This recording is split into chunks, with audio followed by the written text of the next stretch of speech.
চীনের কুনমিং শহরে বাংলাদেশি নাগরিকদের চিকিৎসার জন্য 3টি হাসপাতাল নির্ধারণ করা হয়েছে। পাশাপাশি ক্যান্সার চিকিৎসার জন্য আরও একটি হাসপাতাল অন্তর্ভুক্তির পরিকল্পনা চলছে। পররাষ্ট্র মন্ত্রণালয়ের পক্ষ থেকে জানানো হয়েছে, বাংলাদেশ ও চীন তাদের কৌশলগত সহযোগিতা আরও দৃঢ় করতে যৌথভাবে কাজ করছে। এই অংশীদারিত্বের মাধ্যমে দুদেশের মধ্যে সম্পর্কের 50 বছর পূর্তি উপলক্ষে পারস্পরিক বিনিময় ও সহযোগিতা দৃশ্যমান হবে।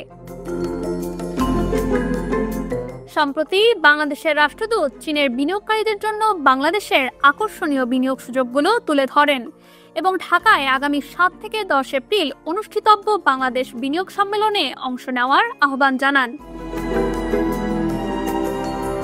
দুই দেশ জাতিসংঘ সহ বিভিন্ন আন্তর্জাতিক ফোরামে একসঙ্গে কাজ করার প্রতিশ্রুতি দিয়েছে, যাতে উন্নয়নশীল দেশগুলো বহুপাক্ষিক সহযোগিতার সুবিধা অর্জন করতে পারে।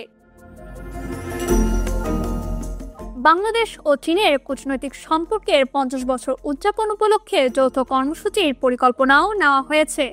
এর মধ্যে থাকবে বিশেষ লোগো প্রকাশ, সম্পর্ক উন্নয়নে গুরুত্বপূর্ণ ব্যক্তিদের স্বীকৃতি ও চিকিৎসা পর্যটন কার্যক্রম চালু করা। Naushin তাসরিম Rahman, Dhaka West news.